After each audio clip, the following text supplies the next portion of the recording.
I'd like to welcome you to the final P&A Brownbag of this academic year.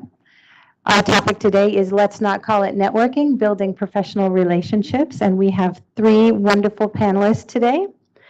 I'll start out with introducing Jen Geyer-Wood. She's worked in higher education since 1998, primarily in career development and alumni relations at Minnesota State University Mankato, Bellarmine University and the University of St. Thomas, and Anoka Ramsey Community College. In 2015, Jen began her current role as Director of Career and Professional Development at the Humphrey School of Public Affairs. In addition to giving students and alumni the tools they need for career success, Jen also serves as the academic advisor for the Mid-Career Master of Public Affairs program at the Humphrey School. As a relatively late bloomer when it comes to networking, she enjoys helping others to find strategies for building professional relationships in ways that work for them. Jen earned her master's in science degree in college student personnel, college student affairs, and a Bachelor of Science degree in secondary education, speech communications, and social studies, both from Minnesota State University Mankato. She enjoys running, biking, hanging out with her husband and their dogs and cats, and music. Next, we have, let me scroll down because it's getting the right order, Mary Buschette, the Director of Alumni and Constituent Relations from CFANS. She served as the director since 1996. Under her leadership, programming has expanded to engage more alumni and includes several signature programs and successful fundraising initiatives benefiting alumni programming and student scholarships. Prior to working in alumni relations, Mary was a program coordinator for MAST International, an agricultural exchange program based at the U of M. She is a proud CFANS alumna, having earned her bachelor's degree in agriculture economics. And our final panelist is Ellie McCann, Family Resiliency's Extension Educator and Associate Extension Professor. Ellie McCann has been a statewide Family Resiliency Extension Educator since September 2003. She serves the entire state of Minnesota from her current office in Andover. Ellie was previously located in Moorhead for 12 years. Her work focuses on improving the quality of families' lives through times of transition. Ellie has developed and taught numerous classes, trainings, and curricula to professionals and parents, including the Parents Forever Divorce Education Program and Parenting in the Age of Overindulgence, an online course. Prior to her work with Extension, Ellie worked with children and families in both community agencies and university settings. Ellie earned her master's degree in Human Development and Family Studies from the University of Arkansas, Fayetteville. So I would like to welcome all these three panelists. Today is going to be a moderated session. We have a number of questions we're going to ask our panelists. And then, of course, we'll open it up at the end for questions from our audience. And also, I'd like to welcome our participants that are coming in from online from various places, Twin Cities, Duluth, Crookston, Morris, and Rochester. On this beautiful day, thank you for taking your lunchtime to spend some time with us. With that being said, I think we'll jump into the first question for our panelists. What is professional networking, and why is building a professional network important? Do you mind if I start? So you notice that the title of our session was Let's Not Call It Networking. I use that with students a lot. And so really to me, it's about building professional relationships. And it's a mutually beneficial relationship. I think one of the things, and we'll talk a lot about what people don't like about networking and how to kind of counteract that, is that they feel like it's a one-way street, that you're always asking for something. But ideally, it's a mutually beneficial relationship, generally medium to long term. Sometimes you get information and sometimes you get assistance. And there are different ways to think about networking. I think it's important because not only can it help you in your professional career and your career advancement, but also in your current roles, if you know who can help you and you have a relationship with them. I'll give a very quick example. I worked at Bellarmine University in Louisville, Kentucky for a while. I didn't have a network in Louisville. I didn't have a network at Bellarmine. And one day the copy machine broke. And so I went down to talk to the person who I thought fixed the copy machine, and he said, I don't do that. So I came up and asked the associate dean, hey, who fixes the copy machine? And she said, the guy that I talked to, but I hadn't met him yet. It was my first week at Bellarmine, and he didn't know me, and he wasn't going to help me out. But once I got to know him, he was there to help me out whenever I needed assistance, and I was there to help him if he needed something as well. And so to me, that was a really good eye-opener about, and in the South, relationships are even more important, I think, than they might be here in a lot of settings. So it's a really good eye-opener about why getting to know people is important. I think, everyone, I was thinking about comfort level with networking, and excuse me, I've got a bit of a cold today. For me, as you get to know me, I tend to be on the extroverted side of the scale. And so some may see that I'm networking all the time. I would say for me, professional network versus personal network, there's a very blurred line. It's hard to separate the two. And so I think it depends on your comfort level or what you're looking for or what your purpose is. I love LinkedIn and using LinkedIn to build my network. Others will say, well, I'm not looking for a job, so I don't really need to have a profile on LinkedIn. In my role in Alumni and Constituent Relations, I feel that it's part of who I am and what I do to help build bridges and build connections. And as Jen said, it's not just about looking for a job. It's about collaborating. It's about finding resources. Some days it's just about venting. And when I think about my professional networks here at the university, whether it's my alumni relations officer colleagues, my departmental colleagues within the college, university colleagues, or my counterparts at other universities, those are all networks that I'm not looking for a job right now. Make sure the dean knows that. And but I need my network, and it helps me do my job, and it keeps me happy too. When I thought about this question, I thought about it's really about relationships, like you both have said, and it's about building, sustaining, reinforcing, and maintaining those relationships. And I think the one example that I have is 30 years ago when I finished my master's program in Arkansas. I had a major professor who helped me through that thesis process. And 2 years ago, since I'm in extension, we do research, we do curriculum development, and we were launching this huge research project, and we were trying to find somebody in a state that didn't have a divorce education mandate. My professor, I looked him back up on Facebook, was in South Dakota at South Dakota State University. South Dakota is like one of the 2 states. I contacted him. We got in the door just because I had maintained that relationship enough. So it takes some work, but it's so worth it in so many different ways. And we'll talk about a lot of different ways.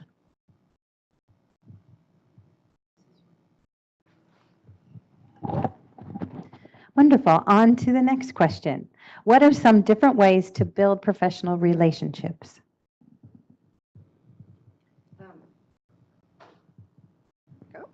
Test. I am really a relational person. I kind of live in relationship. So for me, the relationship part is kind of easy. What's not easy for me is always entering into a group. I am very introverted in that way. But with that, and we'll talk about how to network in large group settings and small group settings. But I really enter into any relationship very genuinely and honestly about what my work is, who I am, because that is what I want from the other person as well. And I think we all know those people that we've talked to that we feel like, wow, this is just not genuine. So I really work to put my genuine self out. And I think that has really benefited my network and those relationships. And it really takes intentionality. Like I hear you talk about LinkedIn a lot. So what are the ways that you can be intentional about maintaining relationships? So when I was in grad school 30 years ago, gosh, we didn't have social media. Now we do. I used that to look people up who are in my field that I knew, that I went to grad school with, that I worked with along the way. And I am intentionally maintaining those relationships because there might be a project that comes up, or there might be and I want to be available to them as well. So there's a lot of different ways that you can enter into that. Just to build on that, I had a question from a student a couple weeks ago about asking about networking, and she said, I really don't like it. It feels so uncomfortable. And I like the thought, if you change the way you look at something, the thing you look at changes. It's not exactly the right phrase, but if you look at networking as I'm networking for me, it's something for me, and you're talking with people and it maybe feels ingenuine, that is not networking to me. Networking to me is sharing and listening. And Keith Ferrazzi has written a book called Never Eat Alone. And in that book, he talks about, well, he actually heard him speak once at a conference. He said, imagine if we all went down to the reception later, and instead of thinking about whose business cards we were going to collect, we talked to individuals and we said, what can I do to help you? If we think about it, as you said, a mutual give and take, it's more fun, being your authentic self. I love learning and learning about people. And so it's really easy for me to, sometimes I apologize to people afterwards saying, I'm sorry if you felt like you were interrogated, but I was just really interested in learning about you. And so being authentic, being mutual in your interaction, and then maintaining those relationships. I do love LinkedIn and some of the tools that it offers, so I'm not consistent. I'm not one that gets on every day or even every week to update my profile or read the connections, but every once in a while when I get a notification and it says somebody has a new job or somebody's done something, I'll just send a quick note to say congratulations. Because you know those times when you meet people at conferences and you get LinkedIn with them and then you go back and you're like, oh, who was that? I don't remember where I met them. That helps me maintain that relationship. So then later, maybe 30 years later, I can circle back and say, hey, could we work together? And then it's not really awkward 30 years later. So like Mary, I'm going to come out to you as an introvert as well. I would call myself an enthusiastic introvert because I do really enjoy people. I do love giving presentations, but when I go home, it's me on the couch with my cats. And even at lunch, I do eat alone. I'm either working or I'm taking a walk. But in between those times, I really love to build connections. And I had to find the way that first was natural for me. My parents, from a blue collar family, and networking was seen as kissing up, or we can use some other language to think about that, right? And so it wasn't something that was valued. And as an undergraduate, I did not network. I didn't go to my career center either, which is really ironic. But I didn't network until graduate school. I learned how to do it. And there were a couple of ways that were really comfortable to me. One was joining a professional association. It was out of my comfort zone. I served on the board. And magically, after serving on that association for about 3 or 4 years, I had this beautiful network of folks in the Twin Cities in my field that were friends and relationships. And even years and years later, when I interviewed for this position, one of my colleagues, Joel Mixon, was somebody that I met through that organization. So it kind of comes back around. The other thing is LinkedIn has helped me. I do not like phone calls. If you call me, sometimes I feel like I don't know what to say. But LinkedIn was really helpful because it put me in control of the situation. So I'm looking for these people, or I'm following up after I meet them, or I'm helping students to use LinkedIn to meet people. That was really helpful. One of the resources that you have is a little self-quiz. It's not super fancy. I just put it together this semester working with master's level students, mid-career professionals who were really nervous about networking. And my colleague Chris Buckley and I in my office had talked a lot about how there isn't one way to network. So you don't have to go to an event and network. That's not the only way to do it. You don't have to use LinkedIn to network if you don't want to do it. But there might be something that's a good fit for you. And so it's a really simple sort of quiz. And it asks you whether you like building professional relationships that way, whether you feel good about your skills in that area, and whether it's something you want to work on. And you don't have to work on all of them. You don't have to be perfect. One of the other magic things about networking is you all probably have a pretty strong network of people that you've worked with either in this position or in previous positions. Sometimes the best way to build a network is to show your stuff, and you start a job, you meet people, you help them out, they help you, and all of a sudden you have this great network. So don't discount the networks you already have. Don't discount the things that you're already good at, and maybe just challenge yourself a little bit here and there, set some goals to start networking in a new and different way.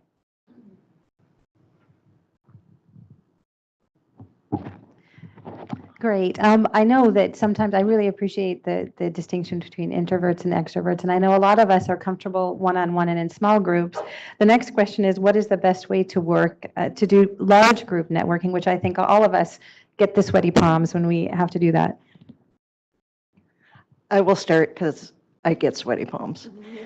This is really when my introvert kicks in, and I'm like, okay, I can do this. I can do this. I can go to that hors d'oeuvre network thing that's happening. I can do it. So I push myself. I get there. I scan the room, find one person I know who is with a group of people I don't know. Okay? That is my tactic. That's my comfort zone. I am not the person in the room who's going to come up to you that I've never met and be like, hey, I'm Ellie McCann. Unless I have some inkling of who you are and I really want to meet you. To me, that's a one-on-one. I know that person. I have a goal about how we can work together, and I can do that. And I've done that several times, especially at a large conference. Like when I go to my professional organization conference, I will seek people out that I know that a possible mutual collaboration is going to benefit my work. And it has really benefited my work. I just went through the promotion process, and I just found out this week I am full professor. And the reason that this happened is because of all of these networks and taking the energy and the risk. It's a risk to walk up to somebody and say, I am Ellie McCann, and I know so much about what you do. And here's one thing where I think we can connect, and boom, it's really empowering. So those are the two ways I handle the one-on-one, but also the large group. I'd get sweaty palms too in large groups, even though I am that person at the hors d'oeuvre table will say, oh, I love those. Do you like that tomato thing? And start a conversation with somebody that I don't even know if I have anything in common with them and see where it goes. And so sometimes I'm not as intentional in my networking. And I think that's okay. I think too, as you mentioned, going to professional conferences, I think about my personal and my professional life. I have some volunteer activities that I'm a part of, and it's interesting to find the professional connections that can come out of personal relationships that you never imagined that would be there. I suppose it's partly the extrovert part of me when I go to conferences.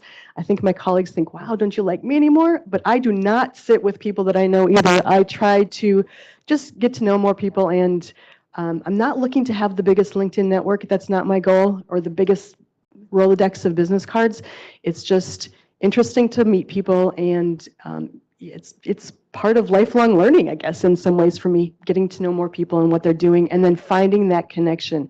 And I think that's what makes networking fun, is when you talk to that person who has the same tomato dish that you have, and you find out, oh, you know Julie, and she does that, and then find some place that you can, a conversation or topic you can follow up on.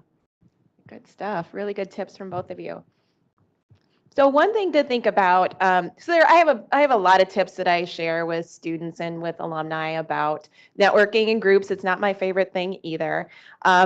Master your handshake, and so we're going to have a little time to practice later, and hopefully the folks who are online have somebody that they can do this with as well. But make sure that you're ready to go in for that handshake. You give eye contact. Now, there are cultural differences. There are some cultures that don't shake hands, so watch out for visual cues. Sometimes folks will nod or will keep their hands back, and you know that you don't want to shake hands with them because it's not their practice. And come up with your greeting. Has anybody ever heard of an elevator pitch? A couple of our career colleagues, Darren Kaltved and Heather Nagel, have been presenting, and if you Google the bumper sticker, and Darren and Heather, you'll probably come up with this very, very short online workshop. They did one through the Alumni Association, so you can find it there. But it's less about this like 1 to 2 minute long speech. I've run into people in an elevator and realized that that 1 to 2 minute long speech is really awkward. You usually don't stand there and talk, hello, my name is Jennifer Geyer-Wood and I'm very passionate about blah, blah, blah, blah, blah, blah, blah, blah, for 2 minutes. Can you imagine? It's really a quicker give and take. So it's really, the easiest people sometimes do their job title and where they work. It's better if you have something that's a little bit more of a kick. That's a little more conversational, a little bit that's more benefit focused of how you can help or how you help people. Mine is, I'm Jen Geyer-Wood. I work at the Humphrey School helping folks who want to change the world find careers.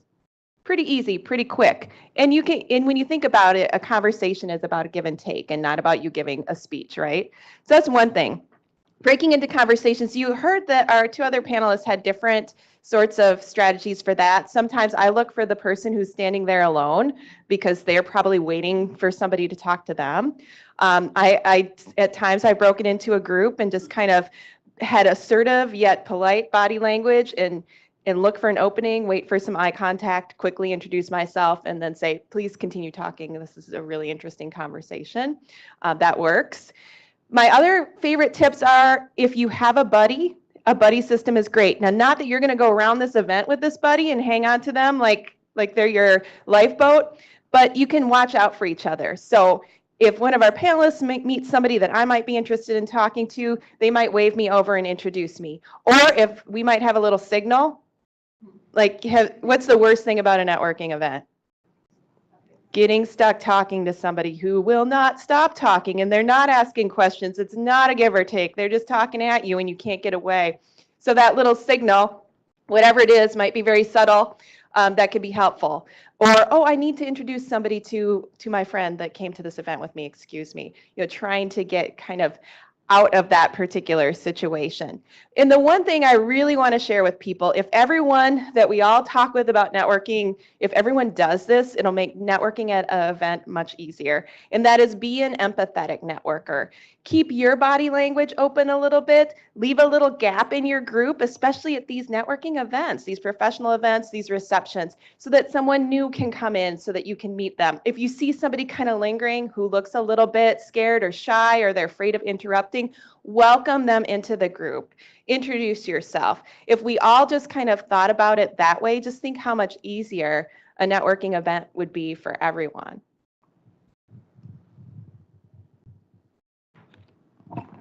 I was just at a conference last week and I could have used some of these tips, definitely.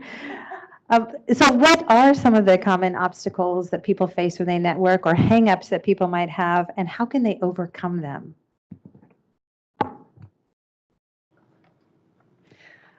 I think the sweaty palm thing, back to that, and just being nervous about approaching others and how do I do that genuinely and honestly and not look like I'm asking always for something from them. And this can be in a large group of people. It can be with someone one-on-one. And like I talked about, I tend to go with others and kind of find that balance. But like you said, like during a lunch at a conference or at a presentation, I really try to sit with people I don't know. It's the big events that make me a little more nervous. But at a lunch, that's when the extrovert kicks out of me and I go find a table of people I've never met. And we start in by talking about the food and about your kids and about the weather, and it leads to other stories and other people. Tell me why you're here. Who are you here with? Da, da, da. So that has really helped me find that. And I think talking one-on-one, when I know I need that connection to further my work, I put my big girl pants on, right? And that's just how it is. Sometimes you just have to do the hard things and take the hard risks because you know what the benefits could be. So that is what I've experienced. I think one of you said, and maybe both of you, I think often we get into a situation where we're uncomfortable and probably half the room around us is feeling the same way. So being the one that takes the initiative Quite often, I will just walk up to people, even sometimes people that I've met before, but I'm not sure if they remember me, and just say, "Hi, Mary Buschette, good to see you," or "Hi, Mary Buschette, from the University of Minnesota," and start a conversation. It maybe feels a bit awkward, but sometimes you just have to break the ice somewhere, and I know my name, and I can shake your hand, and that gets us going. So I think taking initiative is an obstacle and an opportunity. And also, like you said, having a buddy, having somebody who can be your sidekick as you're going through this. Mm-hmm. Yeah, I like the putting on your big girl pants. I've had to do that a few times in my life. And one of those times was when I did move to Louisville. I had spent my whole career building this supportive network of higher education colleagues. And then I went somewhere where I didn't know anybody. And in Louisville, it was even more who you know. As a matter of fact, they ask you, the first question is, what high school did you go to? And nobody heard of St. Clair High School in St. Clair, Minnesota, class of 26 people. Nobody heard of that. So that didn't help me very much. And so I did a lot of informational interviews, and we could talk a little bit more about that. One of your handouts covers that. But it wasn't something that even then, and I was a little bit older, a little bit further out of my career, I wasn't super comfortable with. But one of the things that happened was I knew how that supportive network had helped me here. I think of it kind of like a web of connections that's holding you up.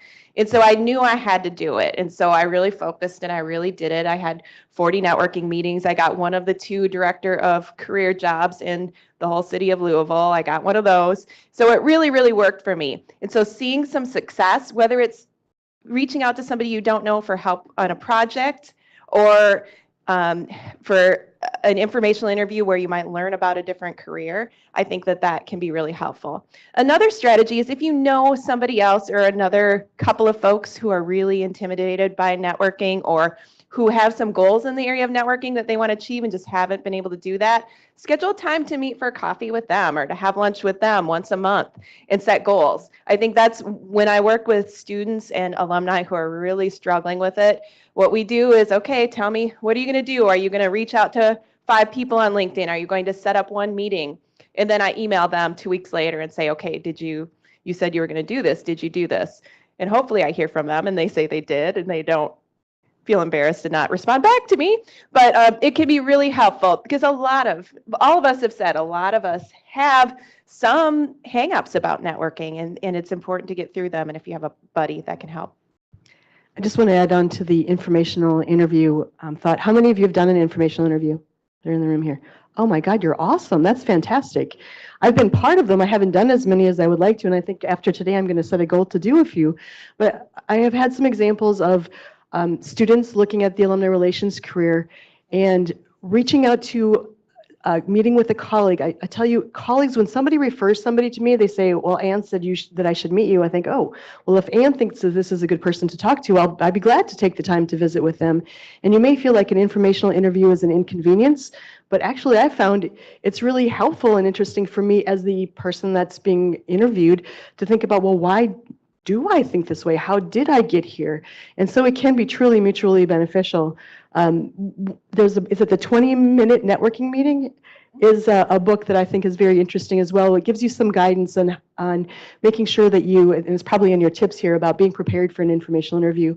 But I think that's a great tool to use when you're expanding your network, and it's mutually beneficial. The other handout we have, and I cannot take credit for developing this, it's condensed from the 2-hour job search, and my previous colleagues, Lynn Schumann and Martha Crone, developed this. But it walks you through what an informational interview might be like, from preparing to sending out an email to reach out to somebody, to the types of questions that you might ask, and kind of takes you through the whole process. And I like it because it's simplified. I find that that's one of the, other than going to large events, reaching out to somebody, a cold call, is probably the other thing that's most nerve-wracking and that people avoid because they're scared of it. If you do have a connection, if somebody can refer you, that's great. Or if you can say, I work at the U of M, or I'm involved in this professional association. And it's about them talking about themselves. So who doesn't like to talk a little bit about themselves, right? And it's about getting information. It's not about asking for a job. It's not about asking for something. other than learning a little bit more about them and what they do in their organization. And it's kind of freeing, and it's so great because by the time you do a few of them, you have so much knowledge that you didn't have before. It's very valuable. One other tool that I just want to bring up as a resource is, has anybody heard of Working Out Loud by John Stepper? And he is all about network building and doing it through a process called Working Out Loud. So it's a small group of people. I have been through this process. There's 5 elements. We've all talked about the elements that are part of Working Out Loud. So feel free to look that up. Feel free to shoot me an email if you'd like more information about it. But it's just a really solid way within a small group to think about all of these networking pieces.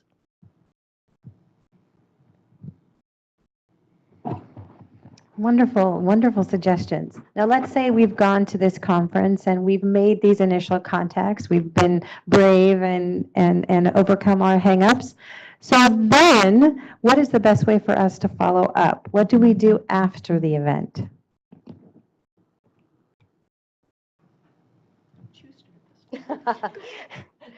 It depends. Oftentimes I get linked in with individuals, and one of the things that I would recommend, if you are going to get linked, send an invitation to be linked in, include a note with it.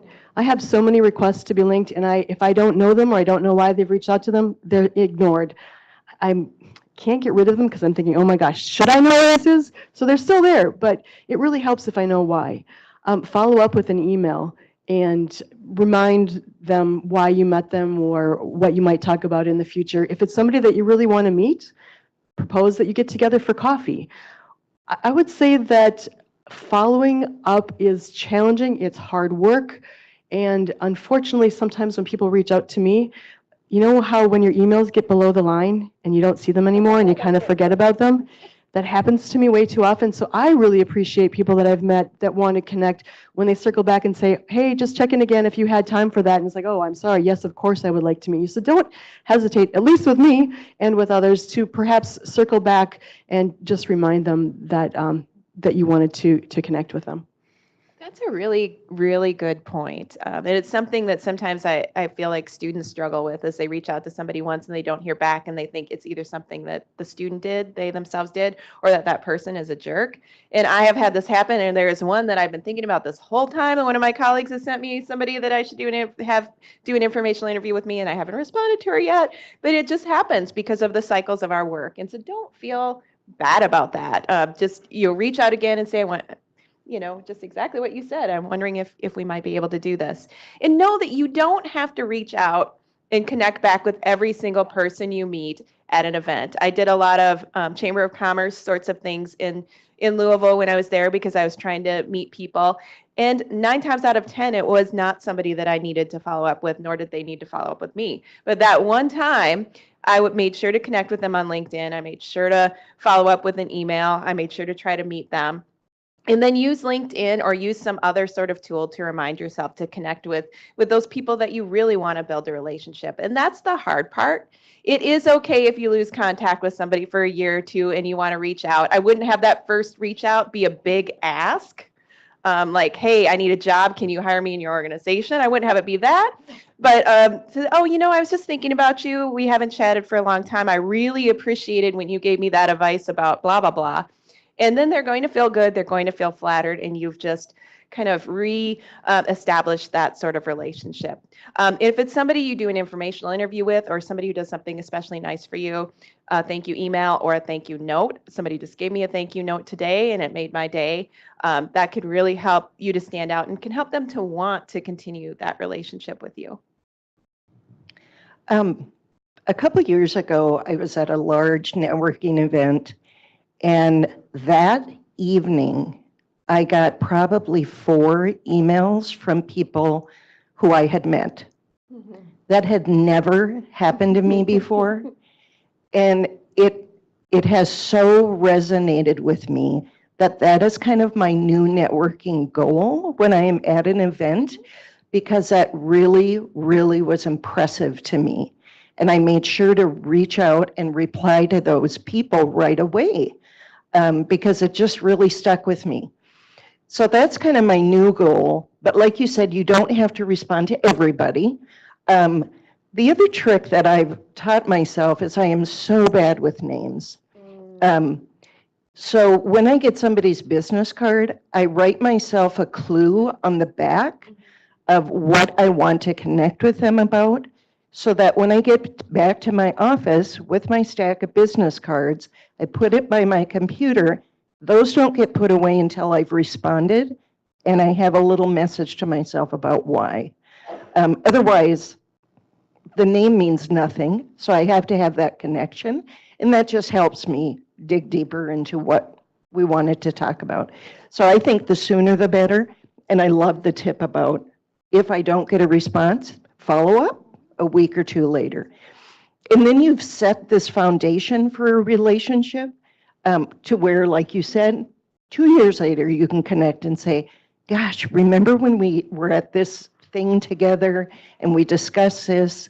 Boy, now I'm working on this, so I really am wondering if you're still doing this thing or, yeah. Just one thing I wanted to add is, how many of you are familiar with the application or app Evernote, or the tool Evernote? I'm an Evernote junkie, and I have actually a note in my Evernote that's new people I've met today. And so if I remember, I will just jot a note about where it was, when it was, what we talked about. And I've been doing it for a couple of years, and so I can go back, or I'll think, oh, what was their name, or what was the place, and I can find it again. And so it helps me to jog my memory. I wanted to share another example of the follow-up. The first student that I remember doing an informational interview with, his dad was a development officer, so he came by this naturally. He reached out ahead of time. He sent me the questions he was going to ask me. He sent an email the day before reminding me he was coming. He sent me a thank you afterwards. And then even a couple of years after, every once in a while, he'd just send a note saying, hey, hope you're doing well. Just want to let you know I took this new job. I haven't heard from him in a while now, so maybe I'll reach out to him. But there's also another student who was a great leader in our college, and every once in a while she'll just send a note. She's in grad school at Ohio State, and she'll just tell me what she's doing. I admire that, and I would like to be a little bit more like that, so something that you might consider.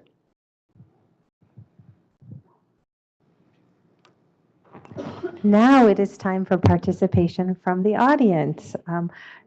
We'll have some time for questions. If you have any questions, for those of you online, please put it in the chat if you have any questions. And from the floor, please feel free to ask any questions. There are mics in front of you. There are buttons that you need to push down, but you need to continue to push them.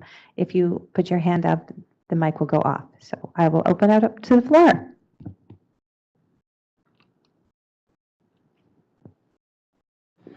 So my question is kind of following up on the Evernote thing. Are there any other tools that you guys use or recommend to help kind of keep track and follow up and follow through with all of this?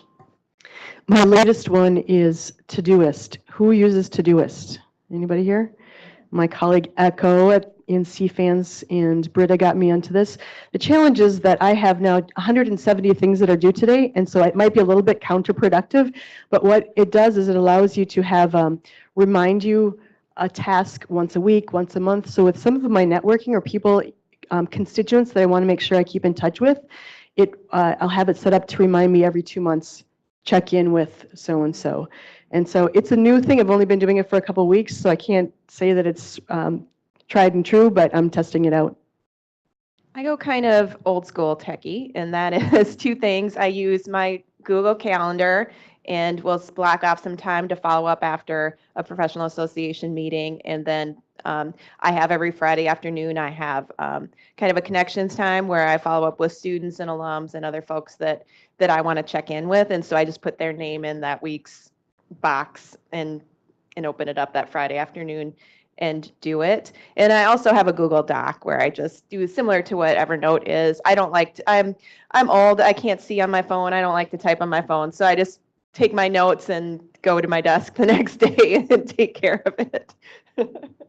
I'm also very old school. It's just kind of built into my to-do list on OneNote, on Word. Yeah. Good question. the parts of Evernote does have a desktop a version too, so you can do it both ways. Does anyone else have a question? So I was at a meeting a couple weeks ago and we were talking about mentoring relationships.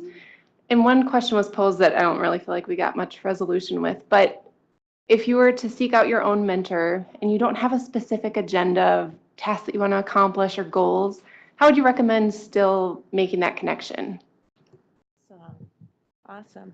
So we have a pretty significant mentor program at the Humphrey School. I think it's the oldest at the U and one of the oldest in public affairs, or maybe I have that flipped, but it's 31 years old. But I get this question a lot from folks who either our alums want mentors too, and we don't have the bandwidth to provide that. And so I've sat down and had these conversations with a lot of alumni. Okay, how do you find your own mentor? It's hard if you don't have a goal. And so you have to somehow come up with something. It's just maybe the goal is, I'm a new professional to the field, and every once in a while I need somebody to kind of bounce some things off of. And I'm wondering if we might meet for coffee once a month, once every 2 months, if you would be willing to just have a chat, or if you can find some other specific goals. It's hard to ask somebody to be a mentor, and because they're always going to wonder what do you want from me? What exactly do you want to do? And there are some books. Oh my gosh. There's a book called Power Mentoring, and there are a couple of other mentoring books that we use every so often, every year or two, to kind of reinvigorate our mentor program. And so I can share some resources on that. I'm of the mind that everybody should have their own personal board of directors. And I can't remember where I got this idea from, but if you Google it, you'll probably find the book. And what I mean by that is that you can have, it's like the higher echelon of your network. It's kind of like a bunch of mentors. And one might help you with leadership skills or management if you have people that you supervise and you struggle sometimes. And you don't want to ask somebody you work with because that'll get back to them, right? Another might help you with another sort of skill or life-work balance. But to have people think about the people that you admire and what is it that you really think that they could share with you, and ask them for that, to say, I really admire the way that you handle yourself in this area, and I'm wondering if you would mind if we could connect every so often as I'm working on this in myself. And again, who wouldn't be flattered to realize that somebody admired you for something and that they wanted you to help them with it? And I think that's the biggest key. For me to enter into a relationship like that, I would want to first state my goal and then tell them why I've chosen them. Whether it be, I have a mentor who's an author. And so I have said, my life goal is to write a book. And you have written many of the books that I use. And I love your writing. And so I just want to connect with you every once in a while so I can stay on track, but also so I can learn from you. So I think if somebody is to ask me to be a mentor, I just want to know why, because I think that also helps me to frame what our relationship is going to be about. I think that's an awesome question that I've thought myself. If I were to think of anybody, who would I want to be a mentor? And one of the challenges, I think reasons I haven't followed through, is the commitment on my part to have a mentor and follow through. I do have a relationship right now with a faculty member who I see her as a mentor, and she is the glue to our relationship. She'll put something on my calendar so we can get together. We just went for a walk last week. She has children a little bit older than mine. She's a female in higher ed, in an industry that's male dominated. And so I've told her she's a rock star. I haven't told her that. I don't know if I've told her that she's my mentor, but that's a great thing to have, and I want to make sure that I'm prepared to fulfill the commitment before I ask for someone. Also, I love the personal board of directors idea. I have a colleague who actually was really good at that. I think he had 7 or 8 areas in his life. It was financial, travel, relationships, family, and he had a person identified for each of those areas. And he was so organized and committed that he set up times to meet with each of those individuals to ask questions and ask them to give him guidance.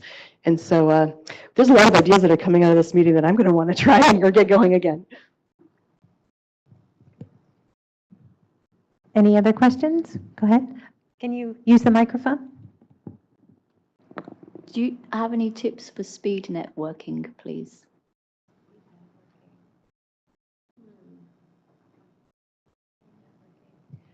Go ahead. I'm wondering, so tips on how to set up a speed networking, or when you're participating in participating. I would say work on your elevator speech or your elevator pitch, as well as work on your bumper sticker. And so the bumper sticker would probably be the first thing that you would say very quickly. Is kind of who you are, and that little kind of ringer, that catch that something catchy about yourself. But then prepare that elevator speech so you have a little bit more content. But always, I think all of our panel have said that it's about helping others too. So the people that I remember are the ones who offer to help me instead of just asking for something. And so if you've got something that you're really good at, mentioning that.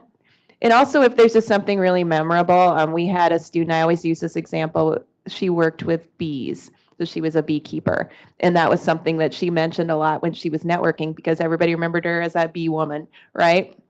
And so between all of those things, and speed networking, sometimes it's a different amount of time. I think 5 minutes, 10 minutes, 3 minutes, it kind of depends on how much time you have before you switch over, what you're going to be able to get out.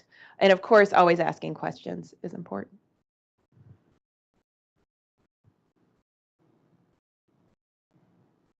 Any other questions?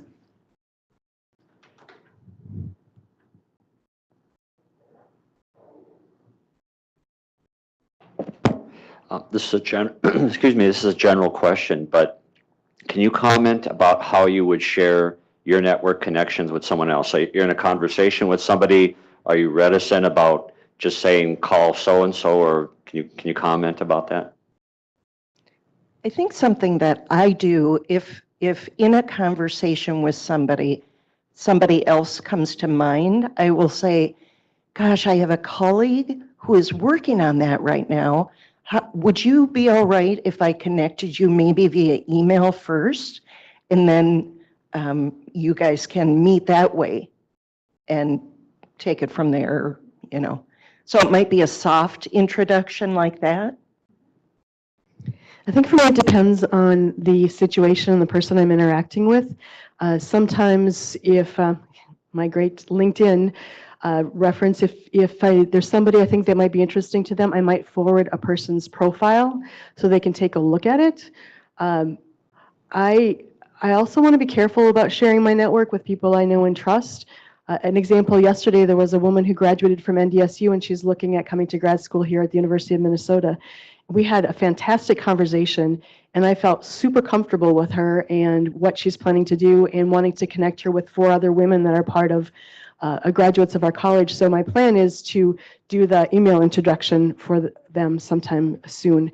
But I want to make sure that I'm cautious and a little bit protective of those who are in my network and who I'm going to share it with. Yeah, what Ellie and Mary said, it's just spot on. And for me, I have some privacy issues when it comes to alumni and students, so I don't just share names with people. I'll either send the LinkedIn profile, tell them to look something up on LinkedIn, or reach out to the person I want to connect them to on their behalf. Via LinkedIn, I mean, you can see who I'm connected with, and you can harvest my connections if you'd like to. But it is true. I've had folks students in particular, that I might have referred to somebody and found out later that alum or that person really had a bad experience with them. So I do try to be very careful, but you usually know after a conversation that, okay, these 2 people would be really great to connect with. And so I'm pretty open with my network, but I'm a little bit careful in both of those things. Just perfect techniques. Yeah.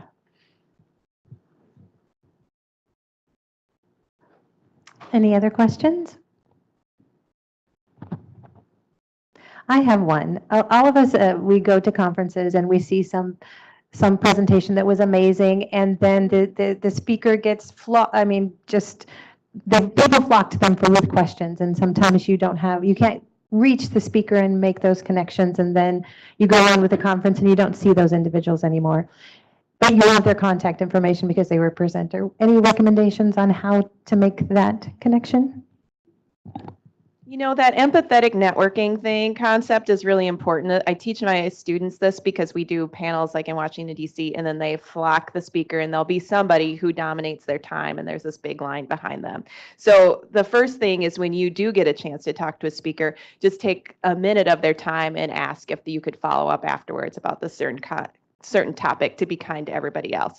Not everybody's going to be kind like that. So I feel like it's totally appropriate to reach out to them with the contact information that you have, or via LinkedIn, and just say you loved their presentation. It was just great, and this is why, and you'd love to chat, or whatever sort of follow-up you have. Have either of you done that before? Yeah.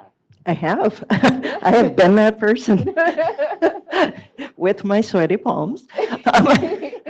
I have actually waited until the line was gone and the speaker was on their way out to walk up and kind of watch what's happening, because sometimes they're flying out on the next flight and they're running down the hall.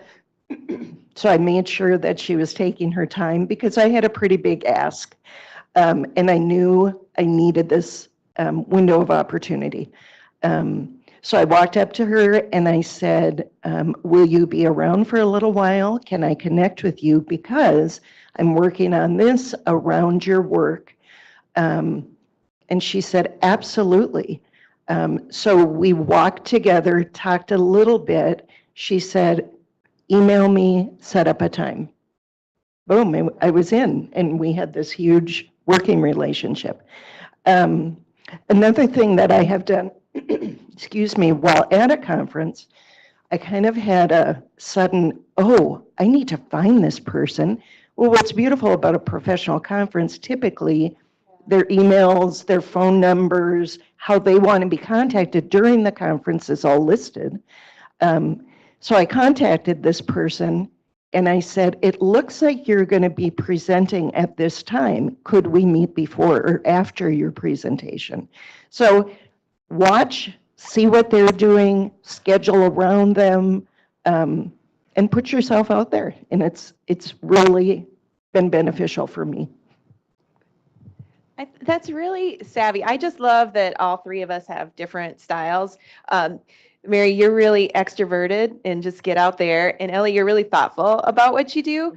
But think about what she said about meeting that person. She was looking for the nonverbals. Like, if that person was in a rush or they didn't seem like they wanted to talk to her, she wouldn't have taken that opportunity. And that's why this is kind of an art and not a science. There's not, and with different people, you may behave differently. And it's pretty easy to see if somebody's rushing off to catch a flight. And I've seen people who are not aware of that, and they're driving that poor speaker crazy. And so, yeah, just really good tips. Thank you very much. Any other questions? Thank you all for what you've shared so far. Trying to phrase this question in my mind, but I think everybody here probably has an inherent value in a network. That's why we came, right? We believe that it's valuable. I struggle to help my supervisor and leadership realize that it's valuable for me to devote time to building a network because it brings value to the job, right? I believe that's true, right? My coming here, I can bring information back to my job, but I struggle to help message that and feel so overloaded that I feel like I don't even have 30 minutes for coffee. I certainly feel like I don't have time for this. So do you understand what I'm asking? I'm trying to figure out ways, if you have ideas on how we can translate that value in a clear way so that we have time to do it. That's a really interesting question, because to me, networking is so part of everything I do that I guess it doesn't feel like an extra thing. And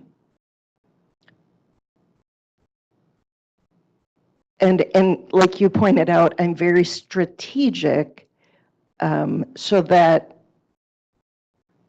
I make the most of the time that I am at events, but I also make the most of the time when the timing just happens. So I don't spend a whole lot of time going out for coffee, but I connect in pretty simple ways, and I maintain in pretty simple ways that I feel have really been foundational in my network. Can you guys Yeah. speak to some of that? So I identify with a couple of things there. One is feeling like I don't have time to go to Right. coffee Right. all the time Right. because I Absolutely. don't, and my students come first. And so sometimes I have to not do all the things. I have this list of all these people I want to go to coffee with this summer. Hopefully some of them are around this summer, right?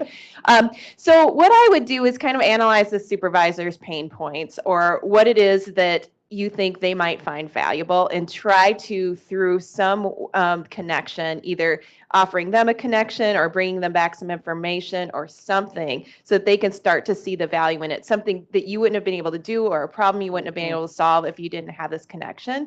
The other thing is if there is something they support, so perhaps they might support you being on a working group on a particular topic that's cross-functional, or perhaps they might support you to be involved in a professional association knowing that you can bring something back. I'm going to a national conference and I had a shift in supervisors over the last few months, and I wrote out this whole reason why, all of these are the sessions that I would go to. These are the people that I would meet. This is what I'm going to bring back, and here's why the Humphrey School needs me to do this. And so I took a little time to put that through, and they came up with the money. I don't know. But yeah, so it's really kind of what is it that motivates the supervisor? What is it that might make their job or their day easier or show extra value, and seeing if there's a way to strategize. And it might not come to you right away, but just kind of keeping that frame. That's hard. That's really good, though. I think if we can show our supervisors, and it doesn't have to be a big thing. I have some big examples, that I've been really intentional about, and I know that's why I got asked by my supervisor to be part of this today, because I've been able to show her how beneficial my networking has been. But it can also be little things, that, and I think being able to connect with kind of the goals of your supervisors, super important. Great point. And I think too, what you said about being creative about where your networking opportunities are, as you said, with committees, maybe there's groups that you're already a part of that you haven't really thought about that as a network and how can you leverage that network. But making the connections and adding the value for your supervisors is key. And like you said, a lot of times it can be a personal thing that, when personal and work collide, boy, the stars just align, and you're like, oh my gosh, yeah. Wonderful. Any more questions before we transition to the networking portion? I don't see any questions from online. I've been putting it out there. Before we actually network, in the Twin Cities, we're gonna hang out and meet each other. I would just like to do a plug here for P&A Senate. P&A Senate, the Professional Development and Recognition Subcommittee, is the sponsor of this event. And I would like to encourage people to be active in the P&A Senate. You can come to any of the meetings that we have there on the P&A Senate website, or to become a Senate yourself. It is a wonderful way to meet people from all across the university, and a great way to network and find collaboration. So just wanted to put that out there. So thank you very much, ladies, for this wonderful presentation. A lot of great tips and tricks that we can use for networking in the future. I hope we'll all take advantage of that. And thank you, online participants, for coming in and sharing some time with us. So I guess I will let you organize what we're going to do next. We're going to keep it pretty simple. And it was adorable that I heard a, oh, and then I also heard a yay. And so right now, she's in the back row doing this deal. So we're just going to keep it super simple. And to start off with, we just want you to find one person that you don't know. If you happen to know everybody in the room, that's great. Find the person you know least and introduce yourself and start a conversation. Pretty simple. No other requirements, right? And we might have you switch so that you can get to know more than one person. Is everybody ready? Let's network.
We'll give you 1 more minute to finish your current conversation, and then we're going to have groups join another group and introduce each other. Okay? 1 minute.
Okay, why don't you take your group of 2 and make a group of 4.